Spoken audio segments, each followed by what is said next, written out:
Hi hello నమస్తే welcome to social post TV. నేను మీ anchor పప్పు. ఈ రోజు మనతోని స్పెషల్ గెస్ట్ ఉన్నారని, ఆ గెస్ట్ ఎవరో కాదు, సీనియర్ జర్నలిస్ట్ సురేష్ గారితో ఉన్నాం. కొన్ని క్వశ్చన్స్ ఉన్నాయి మా దగ్గర, ఆ పొలిటికల్ పరంగా సార్ని అడిగి తెలుసుకోవడానికి ప్రయత్నిద్దాం. నమస్తే సార్. నమస్కారం అండి. అండ్ ఇప్పుడు ప్రశాంత్ కిషోర్ గారు వ్యూహంలో జగన్ గారు ఎలా చెక్ పెట్టనున్నారు? ఒకసారి గేమ్ నేర్చుకున్న తర్వాత మేము టెన్నిస్ ఆడుతున్నారు అనుకోండి, మిమ్మల్ని కోచ్ తీసుకొచ్చిన తర్వాత మీరు గేమ్ ఆడుకుంటారు, మీరు నేర్చుకుంటారు. దాని తర్వాత మీకు ఒకసారి అనిపిస్తుంది, ఈ కోచ్కి నేను డబ్బులు ఎందుకు ఇవ్వాలి, నేనే నేర్చుకున్నాను కదా టెన్నిస్, నేనే ఆడుకుంటానని. కానీ నెక్స్ట్ లెవెల్కి రావాలంటే ఇంకా పెద్ద కోచ్ని తీసుకురావాలి. కానీ ప్రశాంత్ కిషోర్ కూడా పాసిబుల్ తెలిసి ఉంటుంది, జగన్తో ఇంకా ఎక్కువ డీల్ చేయలేము మనం. ఎందుకంటే ఆయన అందరి దగ్గర పనిచేశారు. బీజేపీ నుంచి కాంగ్రెస్ వెళ్ళారు, కాంగ్రెస్తోని పంజాబ్లో పనిచేశారు, స్టాలిన్తోని చెన్నైలో మన తమిళనాడులో పనిచేశారు, వైఎస్ఆర్సీపీ జగన్తో ఆంధ్రాలో పనిచేశారు, బీహార్కి వెళ్ళి అక్కడ చేశారు, మళ్ళీ కాంగ్రెస్కి వచ్చారు, మళ్ళీ ఇప్పుడు టీడీపీకి వస్తున్నారు, ఇక్కడ వచ్చి మన బీఆర్ఎస్తో కూడా చేసుకున్నారు. ఆయన ఒక బిజినెస్ మ్యాన్. ఎవడు నన్ను గుంజుకుంటే, నన్ను కన్సల్టెంట్గా పెట్టుకుంటే నేను ఆయన కోసం పనిచేస్తాను అంతే. ఆయన ఓటర్స్ని తీసుకురాలేడు, స్ట్రాటజీ చెప్తాడు. మీరు ఇది చేస్తే బాగుంటుంది, మీరు ఈ స్కీమ్ అనౌన్స్ చేస్తే బాగుంటుంది, మీరు ఇట్లాంటి పని చేస్తే బాగుంటుంది, మీరు ఇట్లాంటి డ్రెస్ వేసుకుంటే బాగుంటుంది, మీరు ఇట్లాంటి లాంగ్వేజ్ మాట్లాడితే బాగుంటుంది, మీ మీడియా హైప్ ఇట్లా ఉండాలని చెప్పి మొత్తం అడ్వైస్ ఇస్తాడు. అది కాకుండా ఒక్కొక్క కాన్స్టిట్యున్సీలో ఒక్కొక్క బూత్ వైజ్ డేటా ఇస్తారు. లాస్ట్ టైం జరిగిన ఓట్లు ఎంత పడ్డది, దానికన్నా ముందు ఎంత పడ్డది, ఈసారి పడాలంటే ఏం చేయాలి, లాస్ట్ టైం 78% ఓట్లు ఉంటే ఈసారి 80 పడితే ఏమవుతుంది, 60 పడితే ఏమవుతుందని. ఓల్డ్ సిటీలో చూడండి, ఈసారి ఓల్డ్ సిటీలో ఎప్పుడు 80% ఓటు పడుతుండే, ఈసారి 40 పడ్డది. నాంపల్లి ఆల్మోస్ట్ ఓడిపోయినారు వాళ్ళు, ఎంఐఎం వాళ్ళు. అంత భయం వాళ్ళకి ఎప్పుడు లేకుండే. కానీ ఎందుకు రాలేదు ఓటర్స్? అప్పుడు చూడు, ఆ కోపం ఉన్న ఓటర్స్ ఓటింగ్ కూడా రాదు.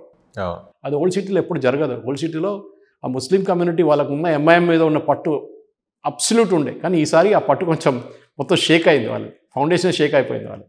ఇది ఆంధ్ర వైపు కూడా జరగవచ్చు. రాహుల్ గాంధీ ఆంధ్రాలో పాదయాత్ర చేసే అవకాశం ఉందా సార్? లేదు, ఆయన ఇప్పుడు నార్త్ ఈస్ట్ నుంచి వస్తున్నాడు, వచ్చి ఇక్కడ మహారాష్ట్ర దాకా వెళ్తా అంటున్నాడు. గుజరాత్కి వెళ్ళట్లేదు పాపం, ఎందుకో. ఆయన అరుణాచల్కి వెళ్ళట్లేదు, నాగాలాండ్ పోతున్నాడు, మణిపూర్ పోతున్నాడు, మిజోరాం పోతున్నాడు, కానీ అరుణాచల్కి వెళ్ళట్లేదు. ఎందుకంటే అరుణాచల్ ప్రదేశ్ చైనా వాళ్ళు డిస్ప్యూట్ చేస్తారు, వాళ్ళ టెరిటరీ అని ఇప్పుడు కూడా చెప్పుకుంటారు వాళ్ళు. ఇవాళ ఆల్రెడీ స్టార్ట్ అయ్యి, నేను కూడా ట్వీట్ చేశాను కొంచెంసేపు ముందు, మీరు అరుణాచల్కి ఎందుకు వెళ్ళట్లేదు, మీకు భయం ఏమైనా ఉందా అని. కానీ ఆ పాదయాత్రతో ఎలక్షన్ కలవాలంటే అందరు చేస్తారండి పాదయాత్ర. ఎవరు చేయరు? లోకేష్ చేస్తున్నాడు కదా, ఎవరు చేయట్లేదు, అందరూ చేస్తారు పాదయాత్ర. పాదయాత్రతో ఎలక్షన్ కలవాలని ఏం లేదు. బండి సంజయ్ చేసిండు, ఏమైంది? కరీంనగర్లోనే ఓడిపోయాడు ఆయన పాపం.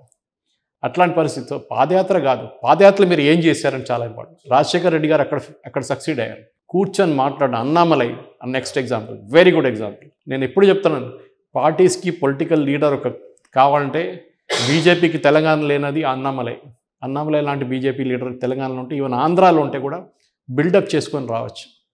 ఆ కమిట్మెంట్ ఉండాలి. ప్రజలతో కూర్చొని మాట్లాడే, ఏదో వచ్చి చేయి ఊపేసి వెళ్ళడం కాదు. అది ఎవడని చేస్తాడులే. సో ఈ రిలేషన్షిప్ బిల్డప్ చేయడంలో రాహుల్ గాంధీ పాదయాత్ర చేసినా కానీ, ఏం చేసినా కానీ, బీజేపీ కూడా అంతే. ఆంధ్రాలో నెక్స్ట్ 10-15 సంవత్సరాల్లో ఈ రెండు పార్టీలకి అసలు పుట్టోలేదు. ఫస్ట్ ఆఫ్ ఆల్ బీజేపీ అక్కడ లీడర్ లేవు. అది వెంకయ్యనాయుడు గారు ఆడిన పెద్ద గేమ్ అది. ఆయన ఉన్నప్పుడు దాకా ఒక్కరిని కూడా పైకి రానియలేదు, ఒక్కరిని కూడా పైకి రానియలేదు. దాంతో బీజేపీ సఫర్ అవుతున్నారు ఇప్పుడు. లేకుంటే ఒక టైంలో కాకినాడ కలిసిన పార్టీ ఇది, లోక్సభ, వైజాగ్ గెలిచారు. అట్లాంటి పార్టీ ఇప్పుడు అక్కడ పంచాయతీ ఎలక్షన్ కూడా గెలవని పరిస్థితికి వచ్చేసారు. ఎందుకంటే వీళ్ళు లీడర్స్ని డెవలప్ చేయలేదు. తెలంగాణలో కూడా అంతే. మీరు కిషన్ రెడ్డి, లక్ష్మణ్, బండి సంజయ్ అందరిని పక్కన పెడితే ఇంకెవరున్నారండి పార్టీలో? మీరు డెవలప్ చేయలేదు నెక్స్ట్ జనరేషన్ లీడర్షిప్. అది కాకుండా మీరు మిగతా స్టేట్స్ చూడండి, బీజేపీ ఎక్కడి నుంచో తీసుకొచ్చారు ముఖ్యమంత్రుల్ని, మధ్యప్రదేశ్లో, రాజస్థాన్లో, ఛత్తీస్గఢ్, పేరు కూడా వినలేదు వాళ్ళు ఇప్పుడు దాకా. That is leadership. మీరు ఆ డెవలప్ చేయాల్సిన లీడర్స్ని మీరు ఐడెంటిఫై చేసి ముందే వాళ్ళని పక్కన పెట్టుకుంటే బాగుంటుంది. కానీ ఇక్కడ జరగట్లేదు. సో రాహుల్ గాంధీ పాదయాత్ర చేసినా కానీ కాంగ్రెస్కి అక్కడ సీట్లు రావడం చాలా చాలా కష్టం.